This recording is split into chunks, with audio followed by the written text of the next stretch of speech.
Պարոն Հակոբյան, շատ կարճ է երկրորդ հարցը, չկա, բայց առաջանց վերաբերելով ֆիզիկական անձանց արտադիր հայտարարագրությունը։ Հիմա այս բայդրությամբ, քանի քաղաքացի է ներկայացել հայտարարի, ձեր ներկայացուցիչներ արդյոք վերաբերում են պետական կառույցների աշխատողներին, թե ոչ տարանջանում, եւ այնուամենայնիվ կարող է հստակացնել, քրեական վարույթով կանցնել այն քաղաքացիները, ովքեր նոյեմբերի 1-ից հետո չեն նոյեմբերի 1-ը չեն ներկայացրել իրենց ֆիզիկական հայտարարները, եւ երկրորդ հարցը շատ կարճ է։ Եկել երբեք տեստուգումներ իրականացությունը 8 սուպերմարկետներում։ Որ 8 սուպերմարկետներում։ Շատ լավ։ Նախ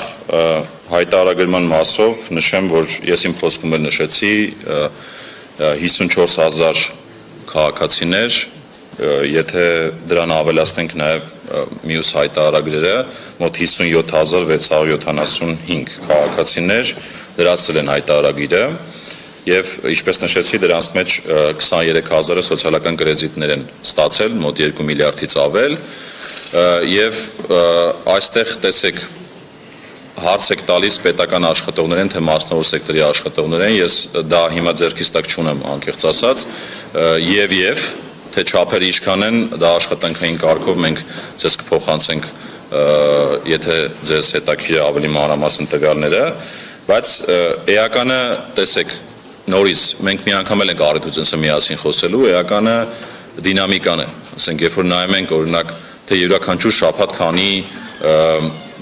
քաղաքացի է հայտարարագիր դրացնում, իրականում բավական տենց հետաքրքիր դինամիկա կա ու դրական դինամիկա կա, ու մարդիկ արժանաբար սովորում են, հասկանում են դրա կարևորությունը եւ նաեւ շահագրգռված են, որպեսզի այդ թափանցիկությունը պետության հետ ունենան, միաժամանակ նաեւ այդ սոցիալական կրեդիտներից օգտվեն ու իրենց ընտանիքի կրթության ու մարդկային կապիտալի մեջ ներդրում անեն։ Ինչ վերաբերում է կազմակերպության ստուգմանը, քրեական վարույթների տեսանկյունից տեսեք, այս հարցը իհարկե քննարկել ենք, իհարկե պետական եկամուտների կոմիտեն չէ այն կառույցը, որը այս հարցին պետք է պատասխանի, բայց մեր մասնագետների հետ քննարկումների արդյունքում մեր մասնագետների դիտարկմամբ նման խնդիր չի առաջանում, բայց կարծում եմ վերջնական պատասխան ճիշտ կլինի ակնկալել համապատասխան մարմիններից, ովքեր որ այդ քրեական հարցերով են զբաղվում, բայց ես մեր մասով կարող եմ ասել, որ մեր մասնագետների հետ քննարկումների արդյունքում կարծում ենք, որ ոչ։ Կազմակերպության տեսանկյունից ես հիմա տվյալ չունեմ ճիշտ ասած այդ կազմակերպությանը ստուգել ենք թե չէ, եթե կոնկրետ հարց կա, կառաջարկեմ ուղեք մեզ, մենք աշխատանքային, չէ, ստեղ չէ։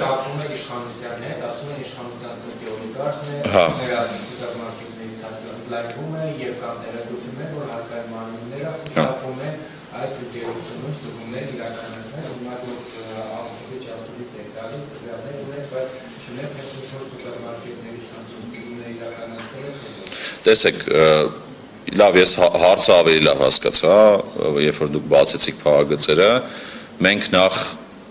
որևէ կաշկանդվածություն չունենք որևէ մեկին ստուգելու։ Այստեղ կարևոր է թե ինչպես ենք մենք ստուգումը իրականացնում։ Այսինքն ստուգումը պարզապես տեղեկատվության, ասենք ընդհանրենք ինչ որ մեկը ասեց, այստեղ պետք է ստուգում իրականացվի, այդպես տեղի չի ունենում։ Ինքը բավական մեծ պրոֆեսիոնալ աշխատանք է ու ռիսկերի համակարգի հիման վրա է։ Այսինքն երբ որ մենք ռիսկերը գնահատում ենք, բացահայտում ենք կոնկրետ կազմակերպություն, որը օրինակ իր հաշվետվությունները պատշաճ չի լրացնում կամ ինչ որ բան է թաքցնում, այդ դեպքում նոր մենք իրականացնում ենք ստուգումներ եւ ես ձեզ վստահեցնում եմ, որ այս 6 ամիսների ընթացքում որ ես աշխատել եմ, չի եղել որևէ իրավիճակ, որ որևէ ստուգում, որը որ մեր ռիսկերի համակարգը ցույց է տալիս, որ մենք պետք է իրականացնենք, չիրականացնենք։ Հիմա կոնկրետ այդ կազմակերպության մասով արդեն աշխատանքային կարգով կարող ենք միասին աշխատել։ Հիմա չունեմ տվյալ ձեռքից տակ։